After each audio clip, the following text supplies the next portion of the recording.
last year, players played well and got added to the list. Players didn't play well and got subtracted from the list. And we're at the process now where we're not picking the team, we're eliminating players from the team. What's up, everybody? Rob Pizzo back with another episode of the Canadian Olympic Men's Hockey Power Rankings, where I try to predict who's going to be heading to Beijing to represent Canada at the Olympic Games. Now, this is episode 4, and the feedback has been relatively positive. But every now and again, I still get a message that sounds a bit like this. Who are you to be picking Team Canada? You're not a general manager. Okay, I guess that's fair. But you know who is a GM? This guy. Doug Armstrong, the man in charge of assembling Team Canada, joins us now. Doug, thanks so much for doing this. Well, thanks for having me on. Let's start at the beginning, because I hear players all the time talk about the pride they feel when they're asked to put on a Team Canada jersey, regardless of what tournament it is. And you're not going to be putting on a Team Canada jersey. I know this isn't your first time, on a management team, but obviously this is a little bit different. You're the man in charge. Take us back to the day you found out or were offered this gig, and maybe some of the emotions that were going through your head. Well, as you said, it's always a great honor to be associated with any part of Hockey Canada. When you talk to trainers or coaches, players, the common theme is I'll do anything. You tell me what you want me to do, drive the bus, drive the Zamboni. I'm there for you, and it's no different for management.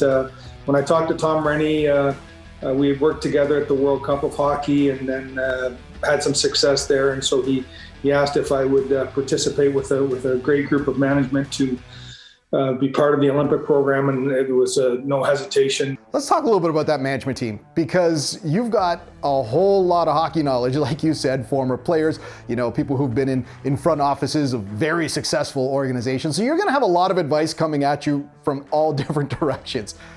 How do you organize that to make a decision?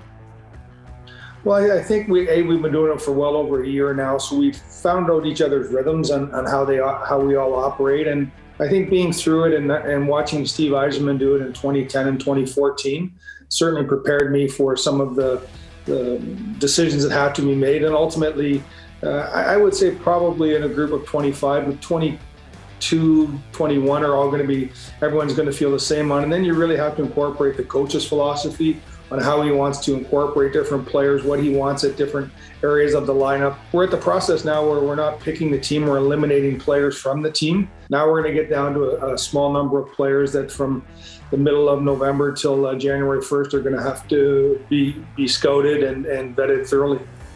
You kind of took my next question out of my head, because I wanted to ask you, just over this last year, are you the type of GM that has a very long list of players and you're slowly just ticking them off? Or did you find that you had a list of players and you're grabbing your pen and scribbling new names on? Well, really it started in the bubble going into Edmonton, so a couple of years ago. We all put together our mock teams, and that list probably had over 60 people, just from everyone would have one player and you would add those players. And then last year, players played well and got added to the list. Players didn't play well and got subtracted from the list. And the part that probably a lot of people don't understand is our long list had to be in early October, and that's the list you're choosing from. So you really eliminate any players from having great starts this season to being part of the Olympic team. And it's unfortunate for guys that are having great October, Novembers that weren't on that long list that won't be part of the team. But that's just the way that it is for all the countries.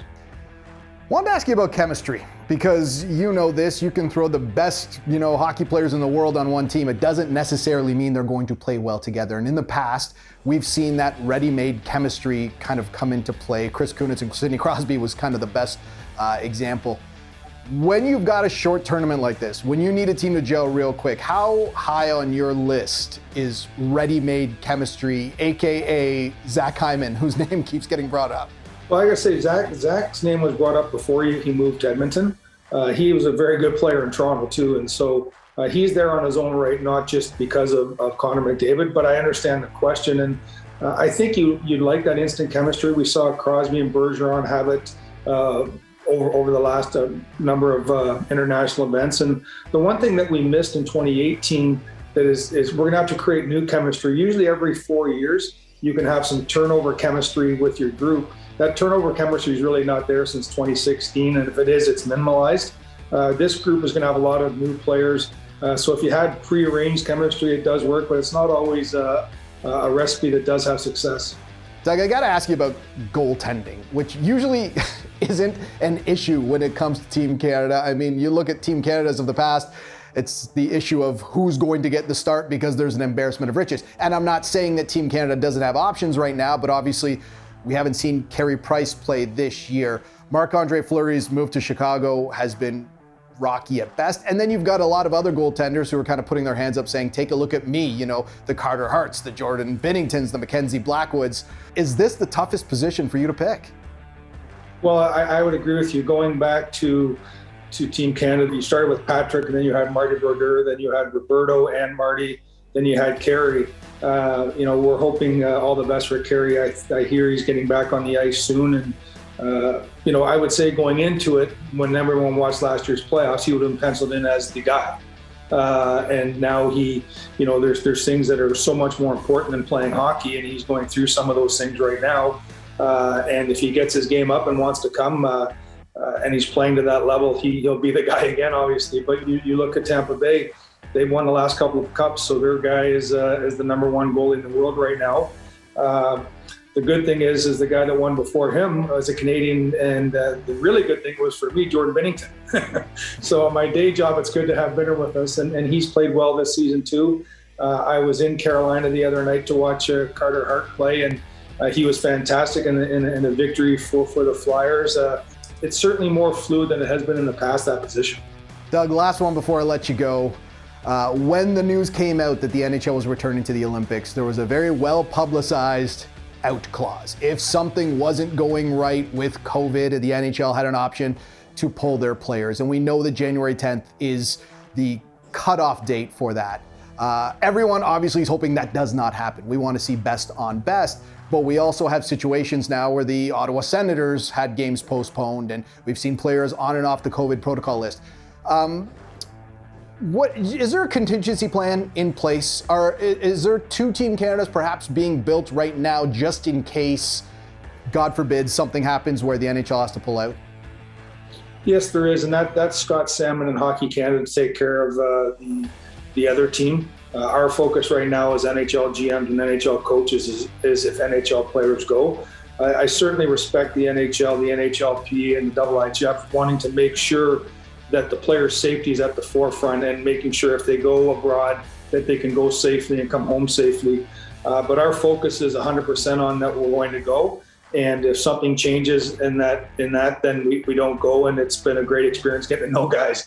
But everything we're doing is to create an NHL team, and any secondary team is sort of created by Hockey Canada, and we're not involved in that whatsoever. And we all want to see it. I look forward to being there, and we'll talk in Beijing hopefully the next time. Doug, thanks so much for doing this. Well, I really appreciate you having me on, and great holidays to everyone coming up also. Thanks so much for watching. If you want to see more content like this, it's pretty easy. Subscribe to the channel. Also, click that little bell. Yeah, that one, so you know as soon as we post new content. Thanks for watching. See you again in a couple weeks.